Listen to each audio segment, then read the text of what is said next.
પલસાણા શહેરના VK avenue society નજીક એક યુવક પર 3 શખ્સોએ ચાકુ વડે હુમલો કરી ઢોર માર માર્યાની ઘટના સામે આવી છે. હુમલો ત્યારે થયો જ્યારે પીડિત યુવકે આરોપીઓને કોઈ સાર્વજનિક જગ્યાએ પેશાબ કરવાની ના પાડી. સૂત્રો અનુસાર પલસાણા તાલુકામાં 3 યુવકોએ ગુસ્સામાં આવીને પહેલા ઝઘડો કર્યો અને ત્યારબાદ ચાકુથી હુમલો કરીને યુવકને લોહીલુહાણ કરી દીધો. હુમલામાં પીડિતના પેટ અને માથાના ભાગે ગંભીર ઇજાઓ પહોંચી છે.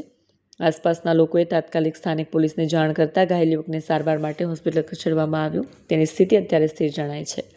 પલસાણા પોલીસે આ મામલે ગુનો નોંધી તપાસ શરૂ કરી છે. પોલીસે 3 આરોપીઓની શોધખોળ હાથ ધરી છે અને ઘટનાના સીસીટીવી ફૂટેજ પણ કબજે કર્યા છે. વધુ તપાસ ચાલુ છે.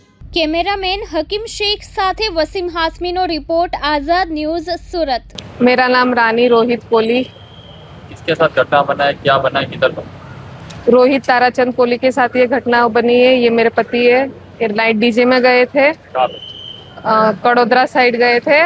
वहाँ पे 2-4 लड़कों ने पी खा के उनको पीछे से आके वार कर दिया, चाकू लगा दिया है। कितने बजे की वारदात है?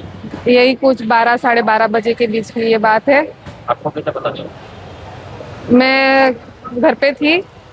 ये उनके साथ जो उनके दोस्त लोग गए थे, उन्होंने मेरे जेठ को फ़ोन किया कि आपके भाई को चाकू लग गया है, ऐसे करके। आपके दोस्तों और इनके साथ जो दोस्त है उनको भी कुछ मारा क्या था? हाँ, 1-2 दोस्त को उनको सिर पे लगा है, उनको टाके मार के घर पे भेज दिया गया है। इसके पास क्या मांग किया? हमारी यही मांग है कि उन लोग को कड़क कार्यवाही करे, हमारा जो हॉस्पिटल का खर्चा है वो दे, और मारपीट पुलिस के ऊपर छोड़ दिया गया है। आपके हस्बैंड को कितने चाकू मारा? मेरे हस्बैंड को एक चाकू किडनी के साइड पे लगा गया है। अभी हालत कैसी है? अभी उनकी हालत थोड़ी ठीक है, लेकिन मेरे पति का बहुत बड़ा ऑपरेशन हुआ है। उनको कड़क कार्यवाही करनी चाहिए, जिन्होंने मेरे पति को मारा है वो।